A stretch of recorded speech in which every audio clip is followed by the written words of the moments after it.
If you have an electron, or let's say a proton, or any charged particle, the charged particle produces electric field. Or in other words, what we can say that the source of the electric field is the charge. The charge is at rest. If a charge, let's say you have a charge here, and if the charge is at rest, then it produces electric field. If it is a point charge, then it is in all possible direction due to a charged particle. Okay, and we already had talked about this one in the previous chapter. That means the source of the electric field are the charges.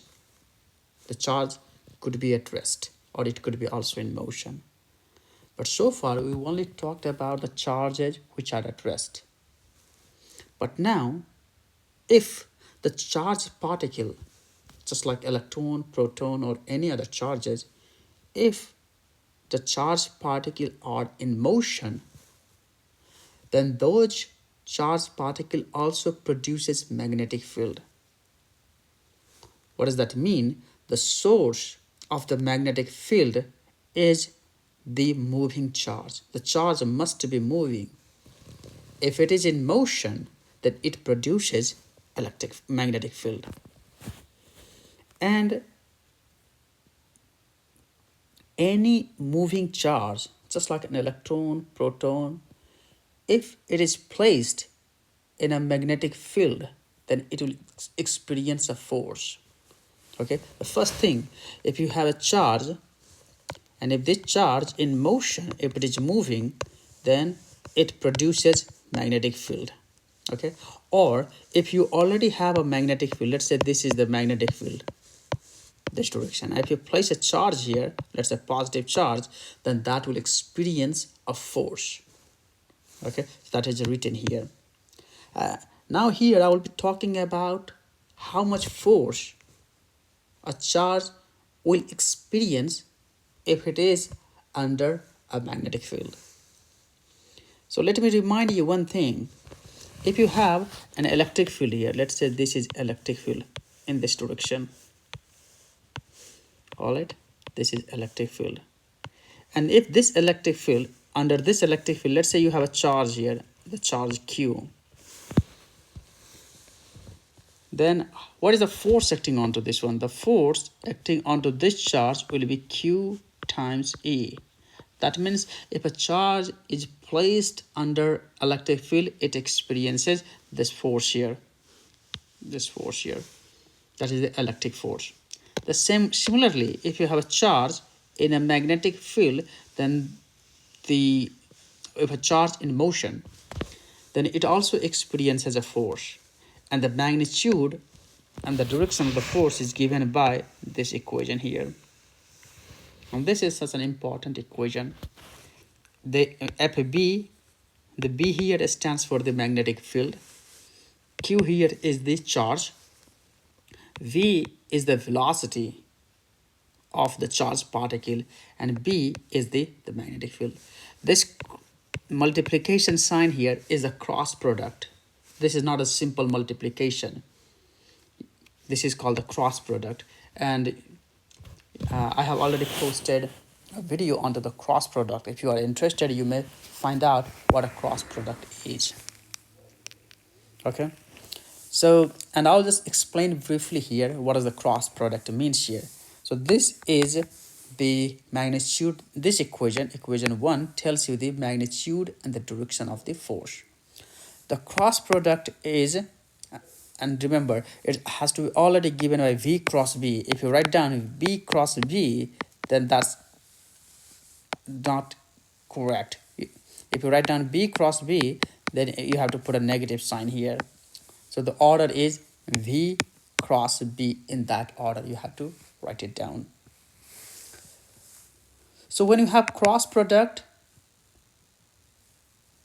then what does that mean? That means this force is always perpendicular to the velocity and to the magnetic field direction. It is always perpendicular. The other thing I would like to mention here, the units.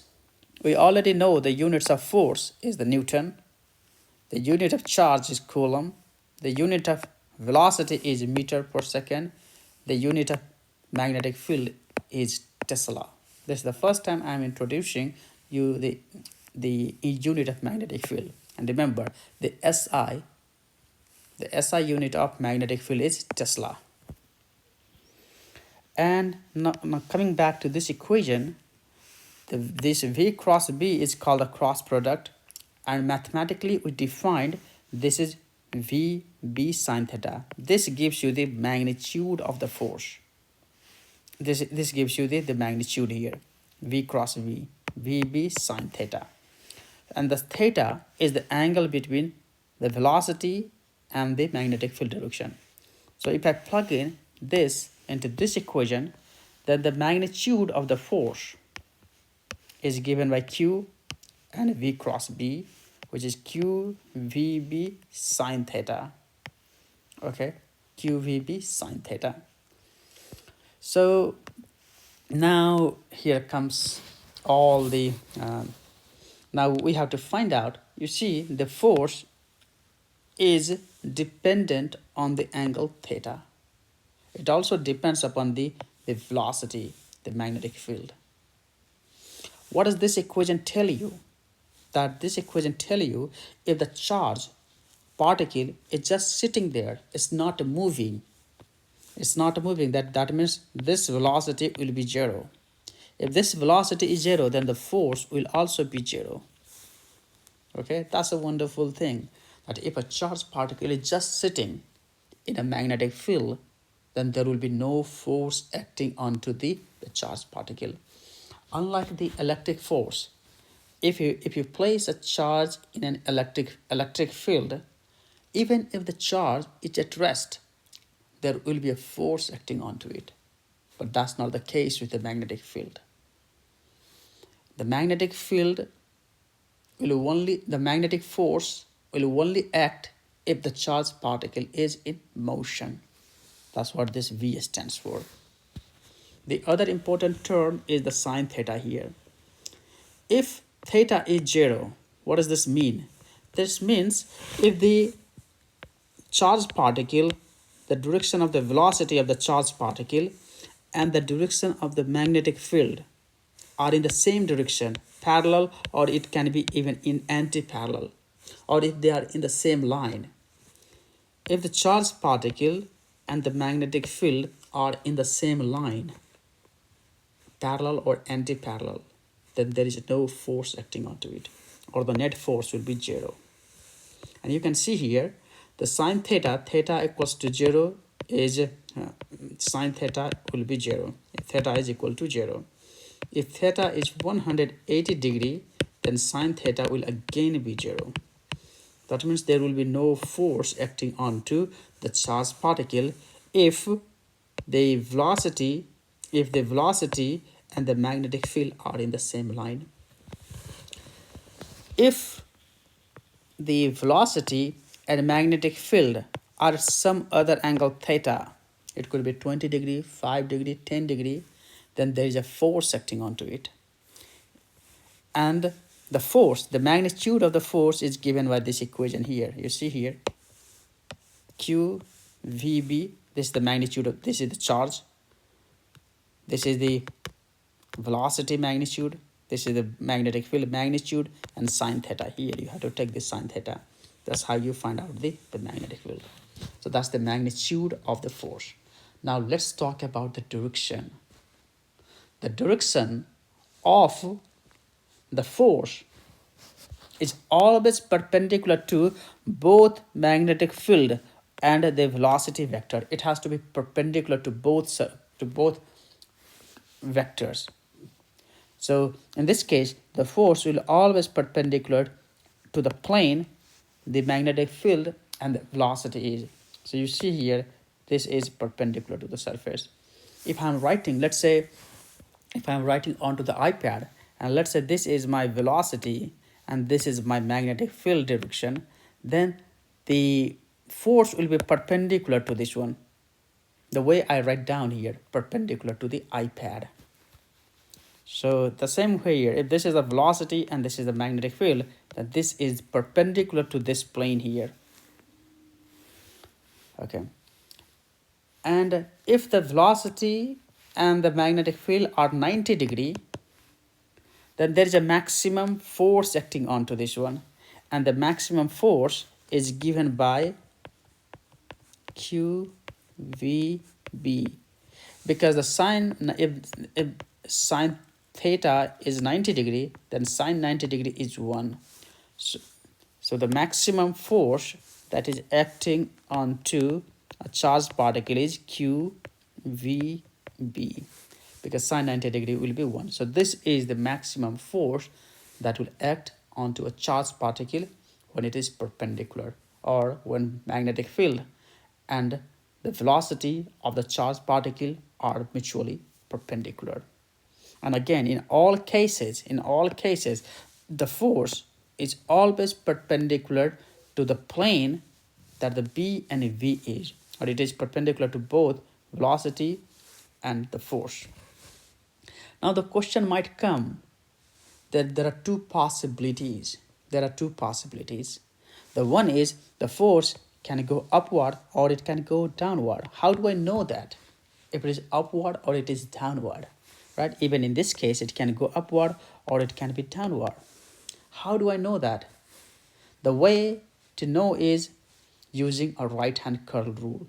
So first, you see here, how does the equation start? V cross B. So if you curl your finger from going from V cross B this direction, then the force will be perpendicular to the direction. And I'll talk about this one in a separate video. But here I'm just giving you a brief idea here.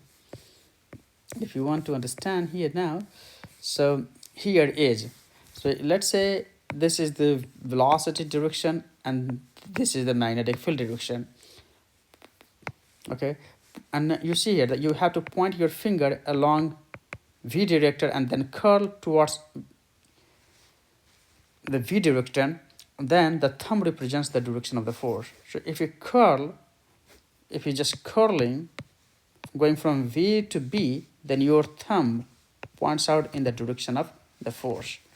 So the same way here, if you curl in such a way, you're using your right hand and curling from V to B, then the thumb will point out in the direction of the force. So in this case, it is upward direction.